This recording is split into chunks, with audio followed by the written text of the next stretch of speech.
Reka mbasuze mbe n'ikaze mwese mukurikiye The Mindfest TV. Uyu ni umwanya makuru mu Kinyarwanda ya none tariki 10 z'ukwa gatatu 2024. Amakuru yacu akaba agiye kwibanda kuri izi ngingo z'inyenzi zikurikira.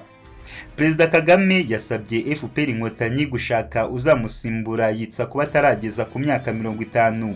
Ni mu gihe u Rwanda rwahishuye ko u Burundi bwanze amasezerano yo guhanahana abakekwaho ibyaha.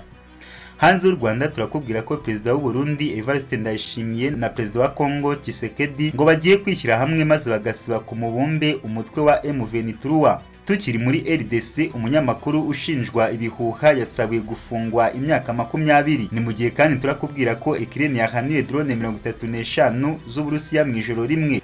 Ni amakuru mugiye kugezwa nanjye Jean Harerimana nugiye kuri The Mindfest TV. Amakuru ku buryo burambuye ni mukanya. Ikaze mu makuru yacu ku buryo burambuye. Umuvugizi wa guverinoma y'u Rwanda wungirije Alain Mukurarinda yatangaje ko Burundi bwanze icyifuzo cy'u Rwanda cyo kugirana amasezerano yo guhererekanya abakekwaho gukora ibyaha ndengamupaka. Burundi bumaze iminsi buvuga ko u Rwanda rwanze kubwoherereza abagize uruhare mu igerageza ryo guhirika ubutegetsi bwabo muri Gicurasi 2015, bugasaba amahanga kurushyiraho igitutu kugira ngo rubirekure.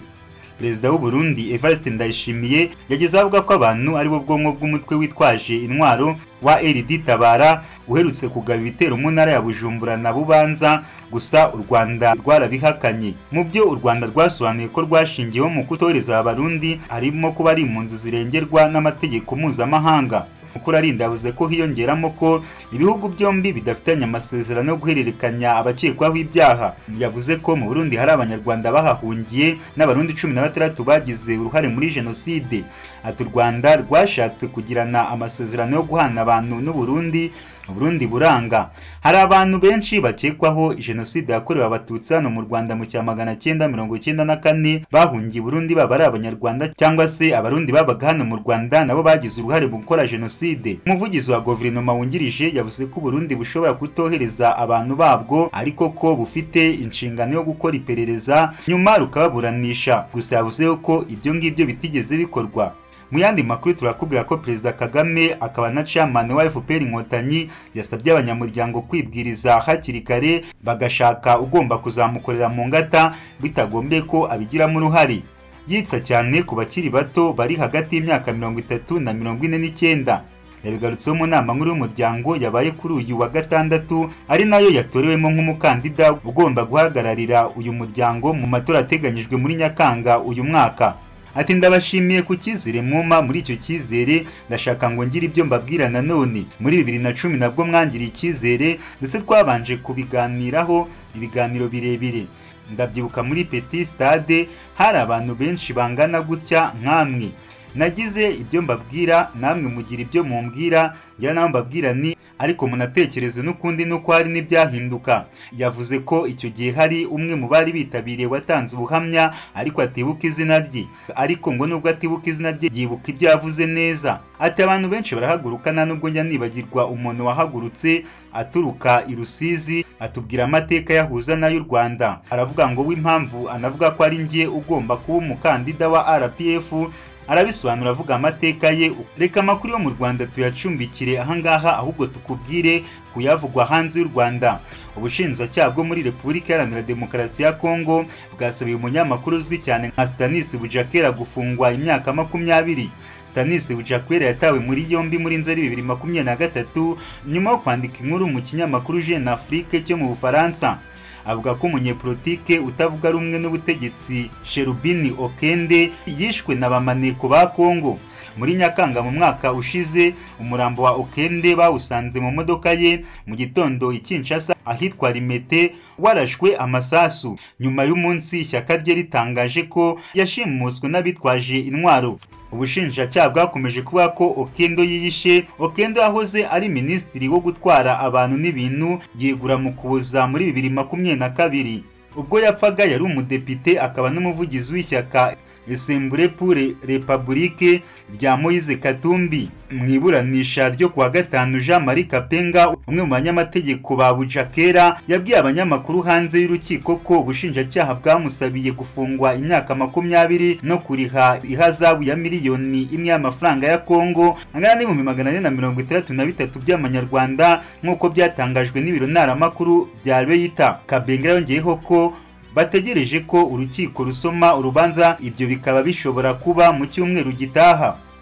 Umuryango uharanira uburenganzira bwa muntu Human Rights Watch wavuze ko urubanza rwa Bujakera rushingiye ku mpamvu za politiki. Umuryango uharanira uburenganzira bw'abanyamakuru ku isi Committee to Protect Journalists wasabye ko Bujakera arekurwa aka kanya kandi namananiza. Bujakera ni umunyamakuru w'umunyekongo ukorera ibitangazamakuru mpuzamahanga bitandukanye birimo na Reuters. Yatawe muri yombi tariki 8 Nzeri mu mwaka ushize nyuma yaho aregwa gukwirakwiza amakuru atari ukuri ajyanye n'urupfu rwa Okendo. Mu rubanza rumwe we ahakana ibyo aregwa, nawe agashimangira ko afunzwe ku mpamvu za politike. Muri Nzeri mu mwaka ushize, Jeune Afrique yavuze ko ihagaze kuri iyo nkuru yatangaje ku itariki 31 Kanama uwo mwaka. Yatangaje ko iyo nkuru ya Jeune Afrique yari irimo raporo y'imbere igenewe abakozi b'urwego rw'igihugu rw'ubutasi rwa Kongo, yari yashinje ba maneko ba gisirikare kuba bishoboka ko babigizemo uruhare mu iyicwa rya Okendo. Jeune Afrique yasabye ko arekurwa, ivuga ko atari we wanditse iyo nkuru kandi ko nta zina rye ryari ririho. Leta nayo yasabye ko Bujakera arekurwa. Abategetsi bo muri Kongo bakimanze ubuziranenge bw'iyo nkuru mu kwezi gushize, bavuze ko Okendo yiyambuye ubuzima bwe.